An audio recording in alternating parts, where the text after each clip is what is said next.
Okay, so now we're going to talk about the double touch sensor. So you can use the double touch sensor to align your robot more accurately with whatever you want to align your robot with. So that could be the wall, that could be a game piece, or whatever.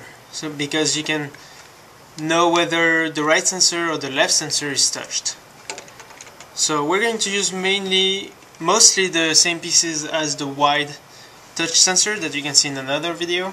So that would be, we would be using the double long peg with stop bushing.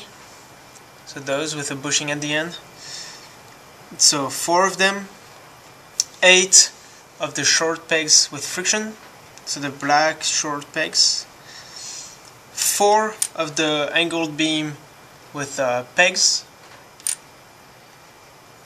2 size 11 beams, 3 size 15 beams, 2 size 4 axles, the short black ones,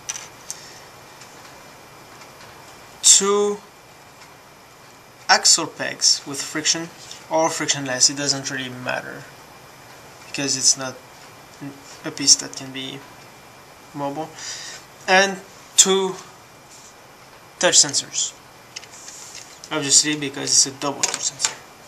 So we're going to start by putting the 11 beams on the touch sensors. So to do so, we're going to take the 2 short pegs and put them on the sides of one touch sensor, like that. So for example, this one, if I hold it vertically, the axles, the pegs are on the left side, so that would be my right touch sensor,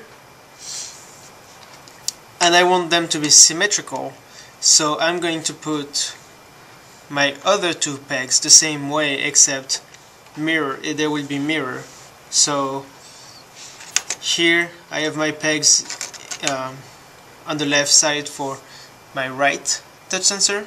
So for my left touch sensor, they will be on the right side. Sorry, I said this one, they're on the, for the right one, they're on the left. There. So there.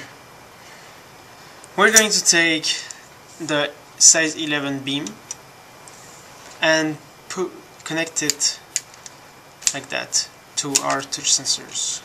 So we need 2 holes in the back. There. So leave 2 holes.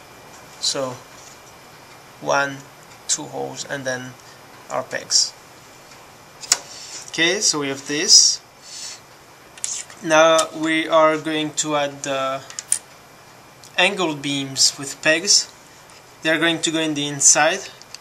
So for example, for my left touch sensor, they're going to be on the right side at the front of the assembly of the beam. So no holes sticking out. Okay, now we're going to do the mirror image of this one with our right touch sensor. So there.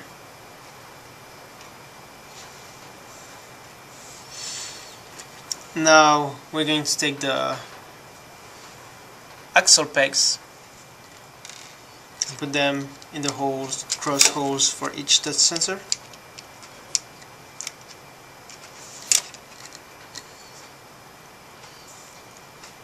And now we're going to connect them together.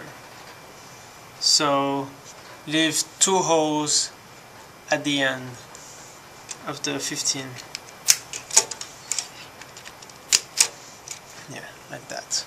So 2 holes on the left side, 2 holes on the right side.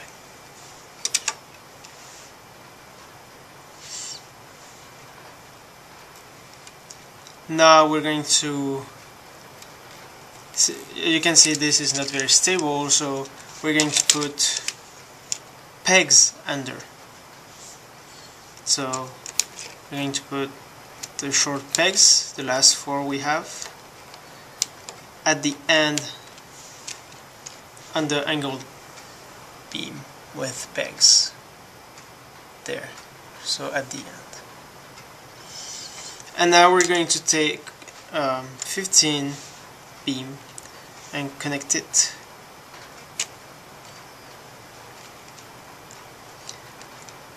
And on each side you should only see 3 holes.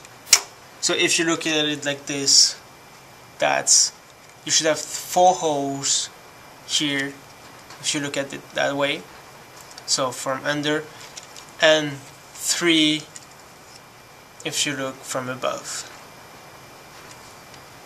So there, that's how it looks like. Now we're going to take our last 2 bent beams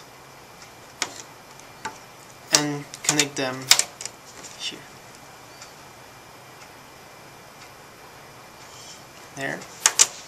Now we're going to take the long pegs with stub bushings and put the one at each end of our 15 beam, and you should see they align with the hole here. Okay. And now we take the size 4 axles and we put them in the bushings, in the holes. Push all the way, so this way they're in the hole, in the bushing properly. We're going to add the last 2 long pegs with bushings left. Like this, so it should look like this on each side. And then the last 15 beam, and there. So here we have our double touch sensor. So I can touch one side, it will say it will close the loop, so it will say it's touched. But as you can see, the other one is not touched.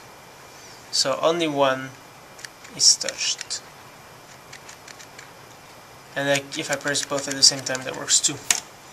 Okay. So you can use it again, my piece of wood. So if I want to align myself with this flat piece here, if my robot arrives at an angle, you will see that only one is touched.